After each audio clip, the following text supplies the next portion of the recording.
Dog and Pony Show, more like this episode saved this show.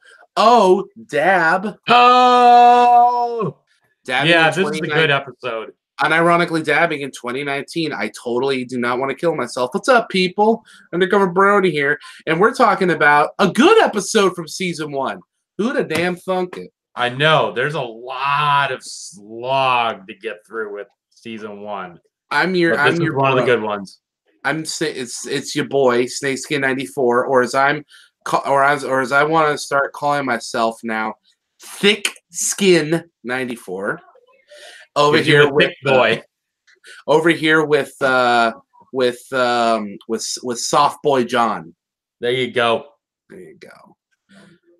You know, we keep it real, you know. So this is an episode we've been building up to for a long time, and you may be asking yourself, you haven't been building up to it. You've just been incessantly going on and on about how this episode's superior and it saved Rarity's character and was one of the shining moments of season 1 that saved the show for you. And to answer your extremely specific declaration right there, viewer, you are correct, because that's exactly what this episode was. And I don't even think it was just for me. I think it was that way for a lot of people. A lot of folks seem to really be. A lot of people say the episode that really hooked them and inspired them to keep going was either you got the sleepover episode, winter wrap up, and like those were all good. Oh, and Sonic Rainboom, those are all good for the most part. But this right here, this right here, this is the real shit. So yeah, let's go through this and segment by segment, more or less, to recount to you in a nicely thought out improvised essay why this episode claps them cheeks. Take us away. All right, so starts off with Rarity just in her boutique, and all of a sudden, who should come through the door but the initial introduction of Sapphire Shores. Of Sapphire Shores, ladies and gentlemen. The chick that a lot of people called MLP's Janet Jackson. I didn't really see the Janet Jackson connection, but I mean, could have put anyone there. It's a pop star. I don't know. I saw something more like maybe Rihanna or something like that. I would have gone with Sheryl Crow just because it's funny, and that would have gotten my dad stoked. Yeah. So she needs 5 different dresses because she's doing her world tour called Sig Philly Folly. Maybe Lady Gaga is more accurate now that I think about it. Yeah, I mean, 5 dresses for one show, and it's got a really weird abstract name. Come on, you couldn't get more Gaga. Then again, shave her head, and there goes Britney Spears. Oh, John, you need to leave Britney alone.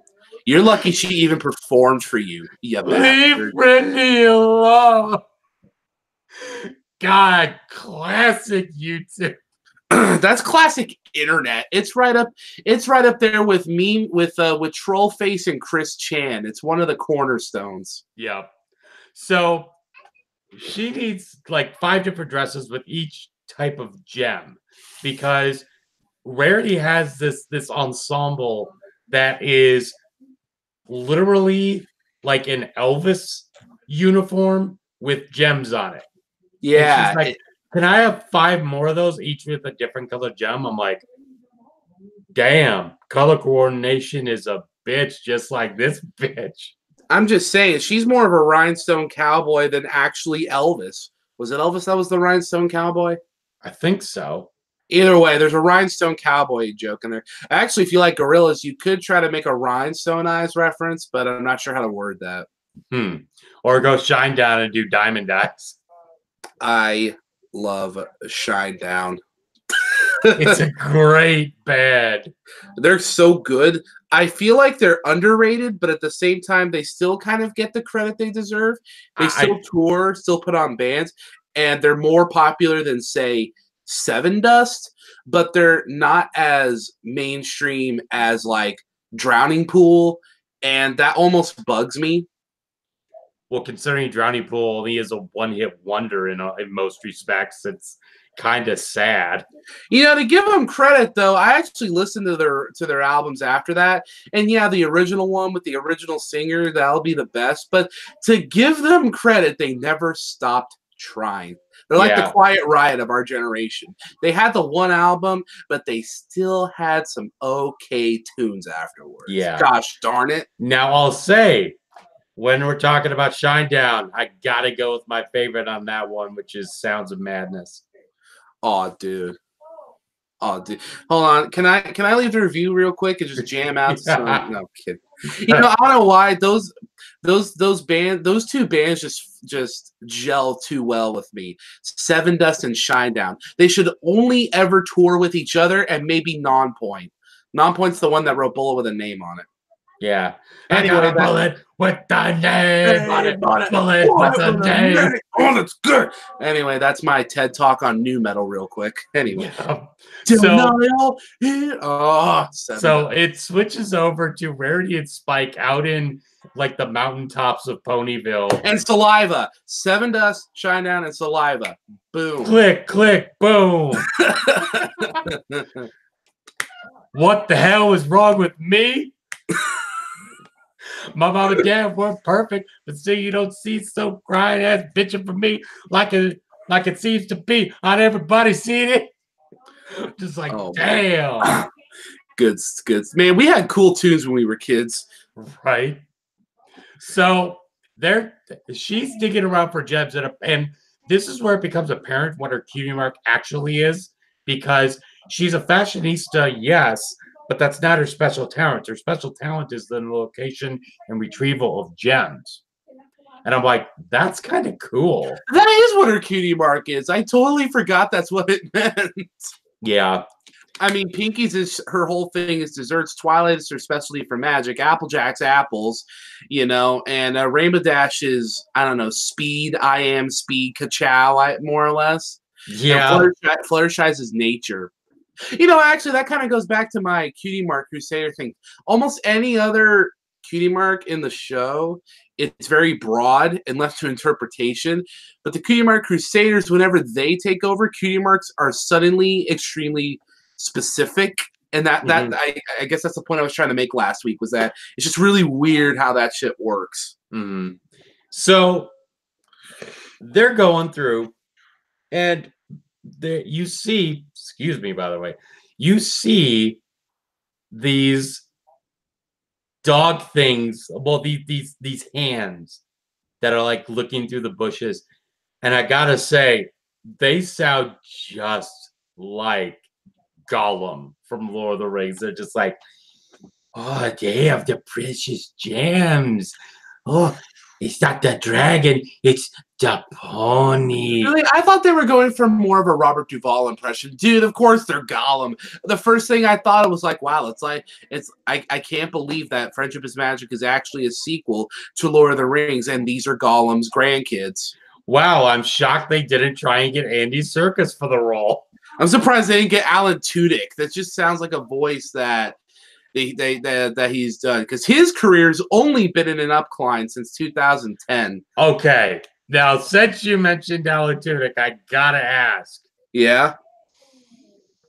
What's your opinion of him being Iago in the new Aladdin movie instead of Gilbert Gottfried? Well, unfortunately, Gilbert Gottfried put his foot in his mouth. And look, I'm all about freedom of speech, and comedians to me should never lose their edginess. Unfortunately, Gilbert Gottfried's a type of edginess from the George Carlin era, but the difference between him and George Carlin is George Carlin was very profound and had a meaning. Gilbert Gottfried was the type of offensive to be offensive, and unfortunately, it's not that flat out offensive comedy can't make it now. YouTube will show you otherwise. Just look at Brandon Novak. Mm-hmm. The problem is that So did he piss off Disney or something? Yeah, just ever since Disney's been buying more and more companies, they've gotten like 100 billion times more self-conscious about their image. James Gunn is literally the only one to get a pass, and that's because they were like, okay, you know what? The Guardians movies make so much money. To be completely honest, the pros of hiring him back far outweigh the cons, especially when we announced that we'll let him finish that DC movie. That not only does that guarantee us a good payday, that also guarantees us good PR. Okay, I see what you mean. But to answer your question about Alan Tudyk, dude, man, all his roles in the Disney movies, he is killing it on the Doom Patrol show. He'll do great. I think he'll do great.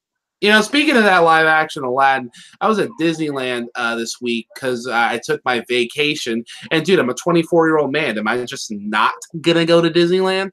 And I went with a buddy of mine, and every single gosh darn hecking son of a muffin time that we saw anything genie related, he'd always go, "Hey, what's up, Will Smith?" Every time we saw him in the parade, and they showed the scene for a friend like me, he's dancing, and in the animated movie, he's like, "Yeah, get it, Will Smith." I'm like, "Shut up, Thomas." Yeah, and then I noticed for the record, he does not look like the worst part of that movie. What? The magic carpet is doing the Carlton. I need to point out, Will Smith's genie does not look like the worst part of that movie. I need to stress that. It actually looks pretty good. All things considered. I thought, hey, I thought it wasn't Jafar, to me, looks like the worst part of the movie. He sounds whiter than a flag of flour. They had to recast like half that movie because the internet didn't like half its casting choice. The original idea for Agrabah was that it was going to be a melting pot of Middle Eastern cultures, but that's too complex for Generation Tumblr. So they were like, fine. They still casted an Indian gal as the Arabian princess, but, beggars can't be choosers, and she's extremely pretty, so I'm okay with it. Well, she has some good singing voice. No Armenians, though. Aladdin. I need to be that guy. There's no Armenians, though. Mainly because half of the people cast in this movie are descended from people that probably participated in the genocide. But hey, that's my TED Talk. Back to the pony episode. Yeah, back to ponies. God, that sounds like maybe the longest tangent we've been on in a while. Yeah, I almost feel bad because these ponies just want a pony, and it's almost too easy to get on unnecessary political diatribes when adults are talking about cartoons. Have you noticed that? Yeah, I have. Like you ever seen the kids that just watch this show and Steven Universe? They're no different than we were when we were kids. They're just like, oh yeah, I love that cartoon. It's like if it's like when we were watching Johnny Bravo, for instance, right? We're like, yeah, Johnny Bravo. But, nowadays people like take magnifying glasses to all the old cartoons and like, these are the deep intrinsic values. And it's like, nah, dude, it's just a cartoon. You're just old enough to get the jokes now. You're not special. Mm-hmm. So anyway, these dog people show up. And they're just like, we're a diamond dog. And you found out it's like, we worked hard to find you or something, and then we're gonna have you work for us. And so they grab her. Spike's trying to unwanted fight them off. Non-consensual physical contact, by the way, I must say. She needed to have a rape whistle on her. This is what she needed. Have you heard Rarity's voice when she complains? She is a rape whistle. God, her voice is a rape whistle. Yeah, that might be a little dark, don't you think? Wow, the marshmallow pony is an advocate for rape whistles. No. So anyway, dogs, right? So one thing I gotta wonder. You remember back in Celestial Advice that Spike grabs his scale, like his head scales, and they become like Rarity's hair? Oh, yeah. I'm like, that doesn't work that shouldn't be moving like that. Then you see that it shouldn't be moving like that because he gets stuck in a tree with those same head scales. That is some commitment to continuity right there. Good on you, DHX. Yep. And she gets captured. And I love how it switches over to Spike looking in. And Rarity is trying to claw out with them grabbing her. And she's like, oh, dead. Oh, no. That gives him a chance to pull him down. And all you hear is, save me. And I got to say, Spike doesn't better know than Darth Vader. Just saying. Speaking of Darth Vader, did you hear that Hayden Christensen is going to be at some Star Wars convention coming up?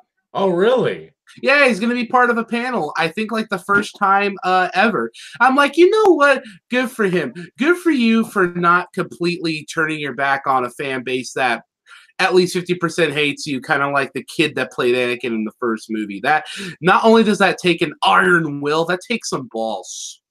I thought he was I thought he was a great Anakin, just needed a better script. I mean, he's not that great of an actor anyway, but he just needed a better script. Yeah. Thanks, George. Thanks, Lucas. So then you have each of the rest of the main six are coming, and it's like, can you stop breathing into that bag for 2 seconds so you can kind of figure out what's going on? Because all you came when you came and said was, and it flashes back to him, just like, Rarity Dog Sarah, just like, and so it's like, none of us to go off that sport. Sorry, there's these guys named Diamond Dogs, and they're like, they stole Rarity, and we have to find them. Well, that's okay. Just take them to their home. We'll save Rarity, and then there's a bunch of holes. And Pinkie Pie says the most cringeworthy line in this entire fucking show. Holy moly, that's a lot of holies. They were still figuring her out. Dude, honestly, that's the weirdest thing about season 1 is like, I don't want to say how more innocent Pinkie was. They just wrote her like super more childlike. Like, you know, season 1 straddles that thin line on what's supposed to be a parody and what's not supposed to be a parody.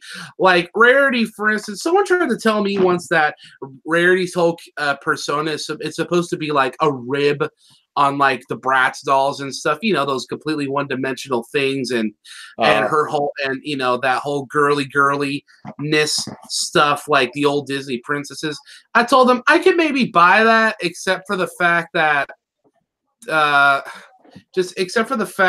to be fair, from the beginning, you know, Rarity already showed a little more than that. Pinkie Pie, I can't tell if she's supposed to parody the, you know, Pinkie Pie feels more like an animal sidekick than Spike in this season. Does that make sense? Because think about it, they lampshade her singing. In season 1, I think more than any other season, you know, everyone groans and moans about her antics to the point to where it was almost kind of whiplash seeing how like outwardly annoyed they were at Pinkie Pie back then, and this and that. So that one feels more like a parody than Rarity does, but it's just, I don't know. It's a little thing, but it's all throughout the season. It's just really weird. Well, I'll say this in terms of Pinkie Pie's character. I feel like with season 1, they wanted to make her more of a joke character than anything else, and then she just transitioned into more of a Deadpool archetype. But I will say, in my own opinion, when I was, you know, first getting into the show, I initially was hesitant on liking Pinkie Pie. And the reason was because when I saw her, I'm thinking, this is a show that already has comic relief. Why do we have a comic relief character in this kind of show? You know what I mean? Yeah, no, totally. So it's that sort of thing. I feel like they were trying to do comic relief on top of comic relief, and it wasn't working. So they transitioned to something a little bit better, and it worked out more. So I mean, good for them because honestly, I could totally have seen Pinkie Pie being people's least favorite character out of the main six. I mean, whereas for the most part, it seems to just be poor Applejack. I know that there was Applejack that. has. I love the argument. Applejack has no depth. I'm like, boy. Half of the show after season 4 has been them really, really trying to develop her. And I'll say this: there was a picture that I saw, and it's somewhere on my phone, but it's where Rarity is about to sit in her chair of the Castle of Friendship, and it's literally a speech bubble that's just like background pony, huh? Well, I don't see no background ponies, getting their own chair in a castle and getting something by the map either. It's like, you get him, Applejack. You go get him. You go get him, girl. Yep. Okay, so is this where Spike has his dream spot? Not quite. They do a full-on like trying to find out which hole it is because each of the holes keep getting like filled up, and so there's one particular scene I love where it's Applejack playing like the whack-a-mole sort of thing because they're popping out of different holes and she tries to get to them before it happens. Yeah. But she can't get to it. And they eventually find one last hole. And so Spike gets out this fishing rod with a gem stuck on the end. It's like, it's very noble of you to sacrifice the gem that Rarity gave you. Because Rarity gave him like a green gem at the beginning of the episode. And then they get yanked down and everyone goes through. And I have to say, Pinkie Pie riding Fluttershy on the way down is the most goddamn adorable thing ever. And then she does a swan dive as they're coming down. And they repeat the no trope. And then it gets to Spike having his little daydream. Wait, hold on. Did you say hole? Oh, make me over. Really? Yeah, it took me a minute for that to load up. It's funny because I hate Courtney Love. Anyway, so now's the dream spot. So Spike took some Hulk Hogan juice or something because this dude is all upper body, no leg day. Actually, that's not even Hulk Hogan. He was a little more rounded out. He takes some John Cena pills. Well, it's John Cena's leaned out, but still. John Cena pills. Dude looks like a cloud. He's all upper body, He's like, the strong, chiseled chin. He goes in on a horse, like an actual horse, and a lance. Which, looking back, that visual is kind of weird. He doesn't ride on a horse. He just bashes through running. Oh, I'm sorry. He was moving with the speed of Hermes. I only assumed that was a pale white horse and not his own majestic opulence. So he traveled. And I saw him on a pale white horse, and upon its rider was named Death. So he jogs violently into these dogs and then saves Rarity. And Rarity has like the most chintzy, stereotypical princess thing where she has like the hat with like the little streamer at the end. Yeah.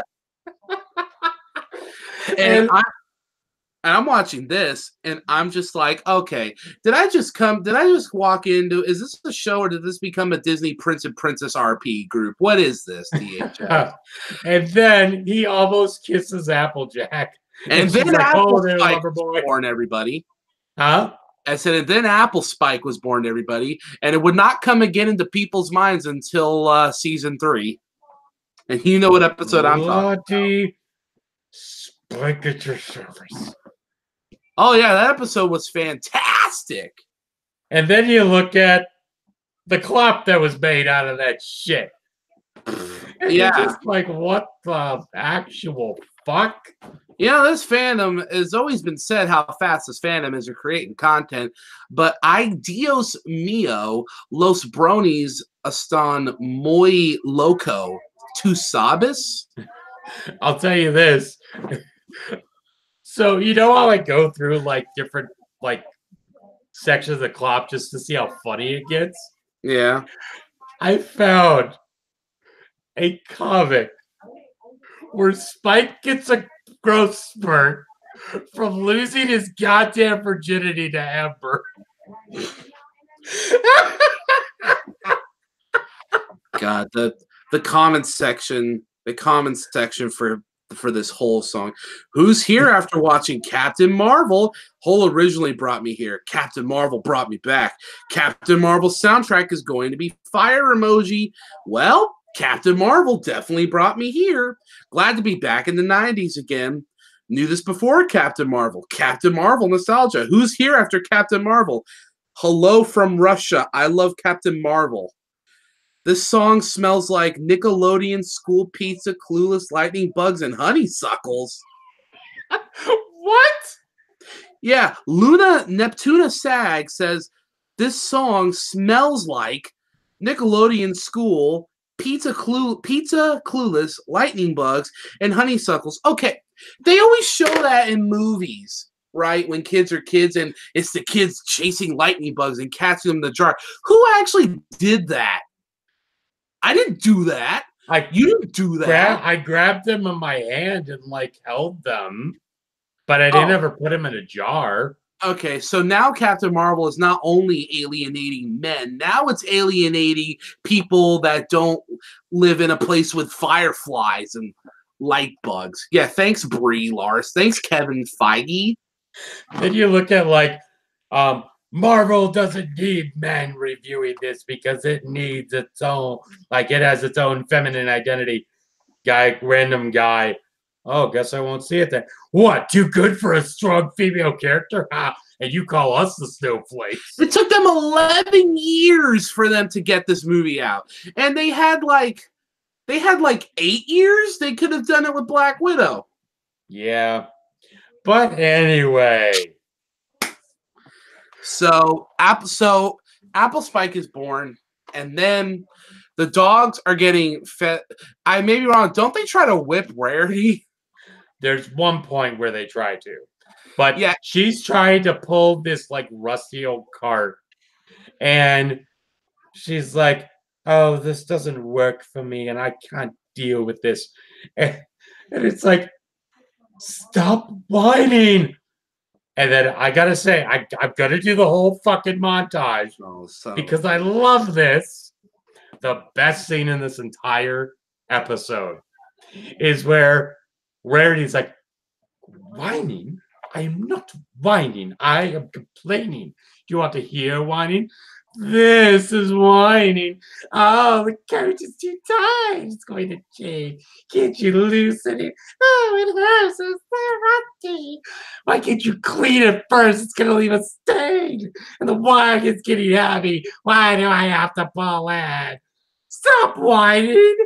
But I thought you wanted whining. Big oof, my boy. The fact that she just turns on her bitch mode and keeps it through the entire episode, I'm just like, yes. And in that one moment, Rarity's entire character was saved, ladies and gentlemen.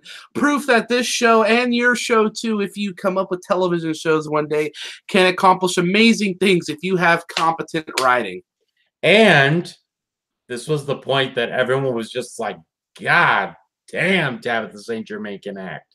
Yeah, this is also where Tabitha St. Germain had roles throughout the years, obviously, but I mean, this show really, really made stars out of Tabitha, Andrea Lemon, and Ashley Ball. Mm-hmm. Like, obviously, they were in places before, but now, I mean, they're just like, dude. They're just and good for them because they're great. But man, this this earned Rarity a spot on lists and in hearts. Welcome to Miss Mojo, and today we're going to talk about the top 10 Rarity moments. I thought for some reason you said welcome to Hey Ocean. I was like, Ashley Ball's band? What? No, Miss Mojo. which is like the female version of Watch Mojo for some Right. reason. But Yeah, anyway, she literally, it's like, what can we do? We'll do anything to have you not whine. Anything. Then it switches over. They're adorning the cave walls with ribbon, and they're putting a chair for her. And it's like, oh, this water is hardly sparkling, but I guess it'll do. And the main guy's like, this is getting ridiculous. What are we, mice or dogs? And one of them is just like, mice, dogs. And so they put on the thing, the wagon again. She starts whining. She's like, "Oh, whine all you want, but move or you make them." Hiya, mule, and she smacks her ass. yeah. And I'm just like, damn, the fact that she has a chain around her and the fact that he smacked her ass, I'm just like, what sort of BDSM shit is this? Well, you see, when when one person likes hurting another person and one likes getting hurt by that person very much, crazy things can happen. my strange addiction. You know, I was watching one of those recently. It was about a guy that's in relationships with inflatable animals. There's one where there was a strange addiction where it was like this person has like pica, which is you eat non-food items, and they like eating soap and shit like that, or something like that. Did you ever see that one? What? No? Yeah. They're like eating shit. It's weird. But then it goes on to they're trying to figure out what's going on. And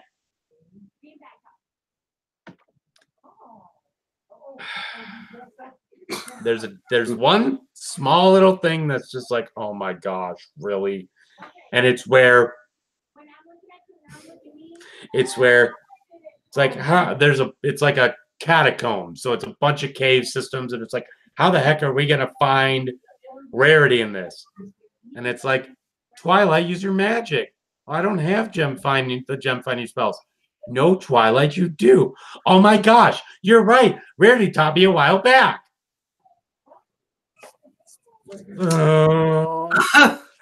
You know what I was saying about competent writing earlier? Hey, nobody's perfect. Yeah. So their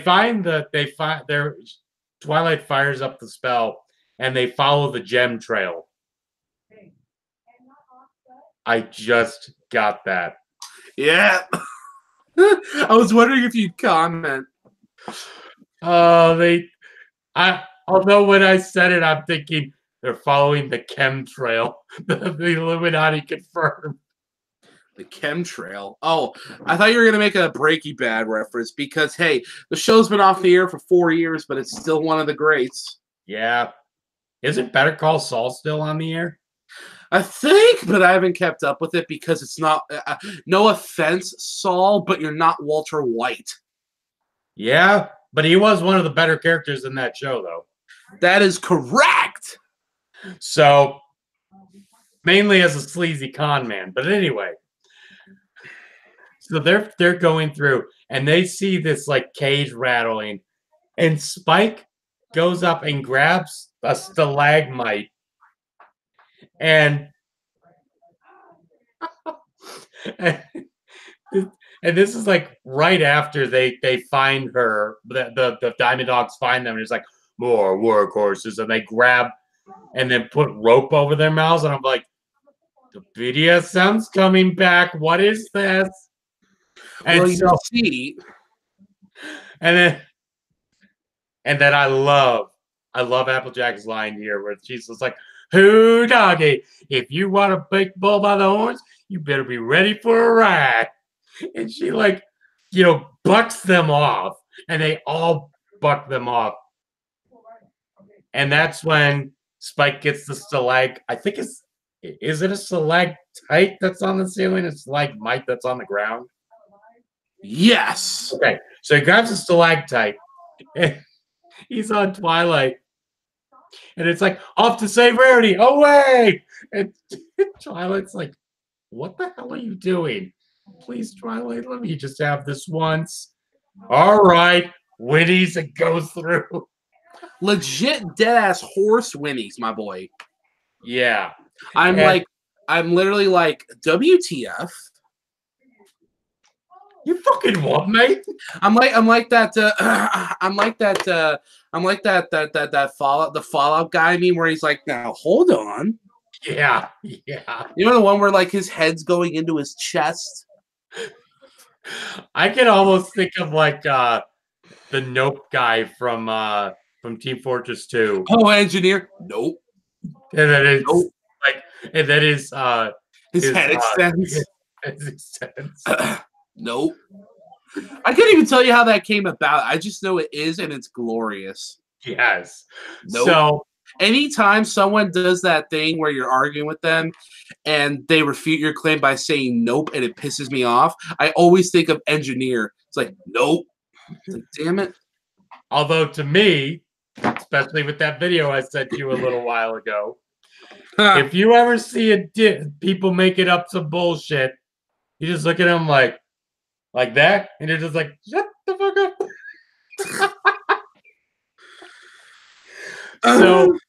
So they find out that Rarity has them running scared because as soon as the Diamond Dog smacked her ass, she starts crying. And she's like, because he went hiya mule. It's like, mules are ugly. It's like, mules are ugly. Are you saying I too am ugly? And she's like, it's like, no, mule. I said mule. And oh, ugly mule. It just look at me. I'm hideous. On the contrary, my dear, you're a meme. And I love how this is where the picture, the meme culture started. When she's grabbing at the camera, everyone said she looked like a marshmallow. Yes. That's where Marshmallow Rarity came from. Yes. And you just sounded like Captain Falcon. Yeah, I was going to say, you like my Captain Falcon, dude? Yes. Show me your moves. So, Captain Falcon, he goes up to a pretty lady. He's like, show me your boobs. Show me your boobs. God, I make him sound like a total goober. Like just a total rice-a-roni jabroni. So they say Rarity, and I shouldn't say this, but I will. So they say Rarity, and then John gets dick teased by Rarity and Spike becoming canon for literally the next 8-9 years of his life. Yep. And I keep getting little hints and nothing concrete, and I'm just like, God fucking damn it. I'm like, gosh dang it to heck. Don't make me Roblox you. Yeah. So then it ends with Rarity going, just because I'm a lady doesn't mean I can't get myself out of a sticky situation. And I love the lesson here because in all reality, this is what the show was originally designed to do. Just because a pony is female doesn't make her weak. In fact, she can actually use her wits to get herself out of almost any situation. And I feel that's very pertinent because unfortunately, it's not been taken that way in our society. It's being taken as strong women, so no men. And it's like, no, you're different from men, but that doesn't make you weak. It means that in some ways you are better than us, and in some ways guys are better than women. We all have our different strengths and weaknesses, and ingenuity is one of the biggest things with women. You know what I mean? Well, yeah, of course. I mean, you know, growing up where I did, you know, I mean, I don't want this to like sound weird, but like growing up where I did, you know, we were too busy just kind of like focusing on everyday life in Fresno, California, which, you know, I'm not saying it's a battle for survival all the time, but it's not easy, you know. And then so when you're in that kind of environment for a good period, you know, when you're in places like that, Oakland, Flint, Michigan, that type of place, I don't want to say you have more important things to worry about, but there are other things more important than establishing preconceived generals. In a sense, in those kind of cities, everyone is more or less equal in the fight for survival. You know, everyone, when pushed to their limits, men and women are can be as equally creative, inventive, deceptive, and dangerous.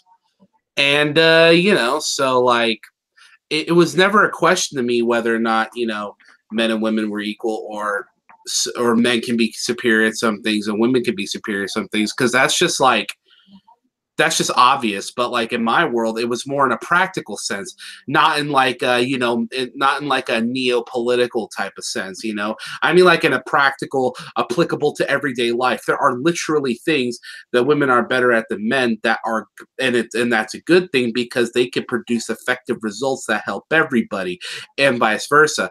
I don't mean in the sense where, like, there's a dude that's a chemist, so someone tries to force their daughter into a field of science just for the sake of being equal. You know what I mean? Yeah, I know what you mean. Yeah. So overall, really good episode. What would you rate it? Yes, it's a classic for a gosh darn good reason. Gosh darn it. And if I were going to rate it, what would I give this bad boy? I can't quite give it a 10. I feel like I really associate this with a 9 because it's strong and it's great. But you know, it's not like perfect, but it is really close. It is really close. All right. I give this a 9.5 because outside of that one Deus Ex Machina moment, this episode was very solid all the way through. Oh, So, easily. so it was awesome. Definitely one of the best episodes of season 1. Next time, let's see. I think it's Green Isn't Your Color, but I could be wrong. Hold on. Season 1, episode I think it's an 20. episode. Yep, Green Isn't Your Color. The jealousy Okay. episode. I remember this being good. Yeah. It's a fun episode. And also the introduction of photo finish too. F is for friend too. Okay, well that should be fun. Can't wait to get to that, I guess. Anything else you want to add, or are we signing off?